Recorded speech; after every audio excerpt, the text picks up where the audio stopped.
السلام علیکم ناظرین آج ہم بات کر رہے ہیں ایران کی، جس پر امریکہ اور اسرائیل نے مل کر حملہ کر دیا ہے۔ ایران بہت زیادہ پریشان ہے اور آگے آنے والے دنوں میں یہ پیش گوئی کی گئی ہے کہ اسرائیل اور امریکہ مل کر پاکستان پر بھی حملہ کر رہے ہیں۔ دوستوں آج ہم بات کرنے والے ہیں ایران کے حملے کے بارے میں۔ رات کا وقت تھا، لوگ گہری نیند میں تھے اور اچانک زوردار دھماکے کی آواز گونجنے لگی۔ آسمان پر جنگی جہاز نظر آنے لگے، ہر طرف خوف پھیل گیا۔ کچھ ہی دیر میں خبر سامنے آئی کہ امریکہ اور اسرائیل نے مل کر ایران پر حملہ کر دیا ہے۔ یہ صرف ایک عالمی حملہ نہیں تھا بلکہ ایک ایسا واقعہ تھا جس نے پوری دنیا کو چونکا کر رکھ دیا اور سب کو یہ سوچنے پر مجبور کر دیا کیا یہ کسی بڑی جنگ کی شروعات ہے۔ اور اس واقعے کو سمجھنے کے لیے اس کے پس منظر کو جاننا ضروری ہے۔ کئی سالوں سے امریکہ، اسرائیل اور ایران کے درمیان کشیدگی جاری تھی۔ بڑی وجہ ایران کا ایٹمی پروگرام تھا۔ امریکہ اور اسرائیل کی کشیدگی یہ تھی کہ ایران ایٹمی ہتھیار تیار کر رہا ہے، جبکہ ایران کا موقف یہ تھا کہ وہ صرف توفانی کے مقصد کے لیے کام کر رہا ہے۔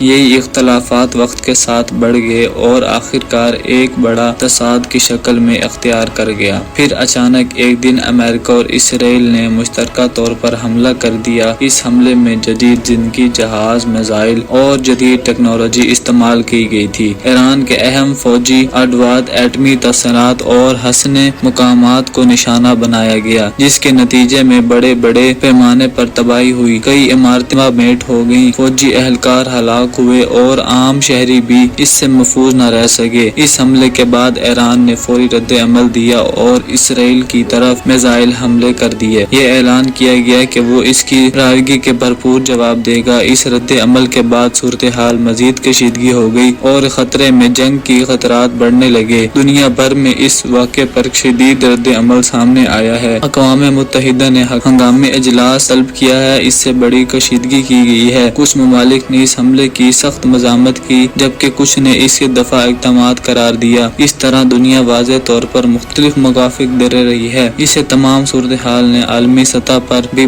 گہرا اثر دیا ہے۔ تیل کی قیمتوں میں اضافہ ہوا، معیشت میں بے حد بے چینی مچ گئی اور دنیا بھر میں ایک صورتحال سامنے آئی۔ اس سے بڑی سوال یہی ہے کہ کیا تنازع مزید بڑھیں گے یا رہ جائیں گے؟ آنے والے وقتوں میں بتائیے دنیا میں امن رہے گا یا یہ مزید کشیدگی اور تباہی کی طرف بڑھے گا؟ اگر آپ کو ہماری یہ ویڈیو پسند آئی تو ہمارے چینل کو لائک اور سبسکرائب ضرور کیجیے گا اور آنے والی لیٹسٹ نیوز ہم آپ کی طرف پہنچاتے رہیں گے۔ خدا حافظ۔